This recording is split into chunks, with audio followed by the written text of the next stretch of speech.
Olá, queridos amigos, queridas amigas, que o Senhor vos abençoe, que o Senhor Deus vos guarde, que o Senhor Jesus possa inundar seus corações, dando-lhes sabedoria e entendimento, e que todos tenham um feliz dia. Vamos estudar a lição, e hoje, domingo 8 de dezembro, a lição 11, ela tem como título O Pai Celestial. Aqui nós estamos falando do Deus Pai, a primeira pessoa da Trindade, e somente a Ele toda honra e todo louvor, onde Ele tem total sabedoria, e Ele é a figura central na Santíssima Trindade, onde Ele se manifesta poder, soberania, e Ele tem a essência do amor, onde toda a vida vem do Deus Pai. Sem Ele nenhuma vida pode ser formada, como diz lá em Gênesis capítulo 1, versículos 27. E quando se fala em Deus Pai, e onde houve a participação na criação do universo, nós falamos em Trindade, onde ali está o Deus Pai, Deus Filho e Deus Espírito Santo. Só que na sequência, o Espírito Santo, ele responde, ele está abaixo do Deus Filho, que é Jesus, assim como Jesus está recebendo ordens do Deus Pai. E unidos numa unidade, eles se formam a Trindade, que serve para a atuação na salvação do ser humano. E na lição de hoje, em algumas passagens bíblicas, nós vemos a função realmente do Pai. Em João capítulo 3, versículo 16 e versículo 17, e João capítulo 6, versículo 57, ali diz que Deus amou o mundo de tal maneira que deu o seu Filho unigênito para que todo aquele que crê não pereça, mas tenha a vida eterna. Aqui Deus mostra realmente o seu amor realmente pelo ser humano caído, onde Jesus vive pelo Pai, e quem se alimenta dele também viverá, o doador da vida, que é realmente Deus. Já em João capítulo 5, versículos 22 e 30, aqui nós temos um Deus que ele ressuscita, um Deus Pai que ressuscita, que ele vivifica os mortos, e o Filho também. E o Pai também tem o poder de ser juiz. Já em João 6, versículo 32, João capítulo 14, versículo 10 e versículo 24, Deus dá um testemunho do seu Filho amado, Jesus, onde ele testifica o seu Filho. Jesus está no Pai e o Pai está nele, fazendo realmente uma unidade, né? E também vemos lá em João capítulo 15, versículo 16, e João capítulo 16, versículo 23, onde ele diz que não fomos nós que escolhemos a Jesus, mas foi Jesus que nos escolheu, apontados pelo Pai, para que nós possamos produzir bons frutos. Quando se fala em o Deus Criador de todas as coisas, que é mostrado ali em Gênesis capítulo 1 e capítulo 2 do Antigo Testamento, e também aqui em João capítulo 1, já no Novo Testamento, ali o Deus Pai deixou sua marca e as suas obras. O Deus da Bíblia é o Deus Trino, é o Deus Pai, Deus Filho e Deus Espírito Santo. Ele é único em essência, mas ele é triplo em personalidade, onde cada pessoa da Trindade ela tem uma tarefa, ela tem uma função, pois cada um tem a sua habilidade, a sua função em procurar em salvar o homem. E o Deus triuno esteve envolvido na criação.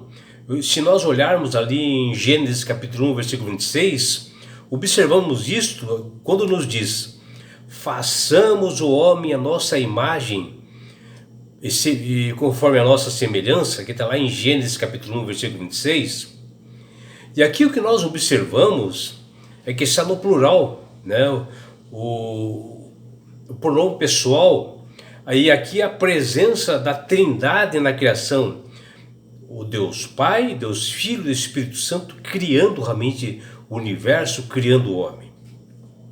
E também no batismo e na redenção de Jesus, nós vemos a atuação do Deus triuno.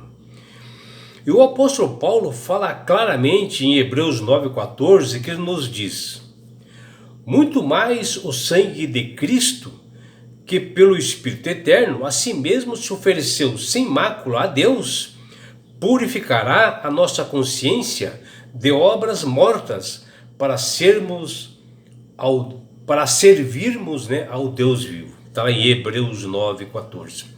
E aqui nós percebemos nesse texto que a salvação da humanidade é um ato assim de um Deus triuno, onde é uma unidade, Pai, Filho e Espírito Santo, onde Jesus se oferece pelo Espírito Santo para salvar a humanidade na cruz do Calvário, onde triunfou sobre o pecado e a morte eterna, como diz lá em Romanos capítulo 6, versículos 8 e 14.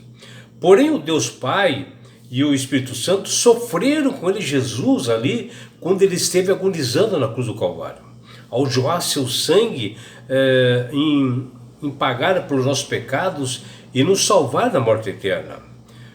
Em 2 Coríntios 5,19, Paulo nos diz: Deus estava em Cristo reconciliando consigo o mundo, não levando em conta os pecados dos seres humanos e nos confiando a palavra da reconciliação. Por isso que uma pessoa que não aceita a Trindade, ela não consegue entender o verdadeiro plano da salvação, esse plano de redenção, porque ela é realizada por um Deus triuno. Não existe outra forma, porque, como nós vimos, está lá na criação, está também na redenção. Na salvação da humanidade estava as três pessoas. Se ela não aceita o Espírito Santo, não pode aceitar a redenção. E as três pessoas da Trindade têm a mesma essência divina, porém têm funções diferentes no plano de salvação. E onde o Espírito Santo ele é subordinado a Jesus, onde antes dele morrer na cruz, ele disse que enviaria e mandaria o Consolador, o Espírito Santo, né? E assim o Espírito Santo é subordinado a Jesus, e Jesus é subordinado a Deus Pai, porque ele recebe a ordem para salvar a humanidade, né? O que existe é uma função de cada pessoa da Trindade, porém uma igualdade de essências, né? Onde o Pai, o Filho e o Espírito Santo são Deus, possuem atributos de onisciência, de eternidade e a mesma essência divina, com funções de atividades diferentes, porém estavam na criação e na salvação do homem. Na Bíblia, o trono de Deus Pai, Deus Filho, Jesus, aparecem, porém o trono do Espírito Santo não aparece. Mas Apocalipse 23, versículo 3 e Atos 6,54 diz que ele, Espírito Santo, ele trabalha nos bastidores, né? Por detrás de todas as atividades do Deus Pai e do Deus Filho, né? Ajudando as pessoas a se arrependerem, a aceitarem a Jesus como Salvador, desenvolve dons e talentos em cada um de nós, nos dá sabedoria às pessoas. Esse é o trabalho do Espírito Santo.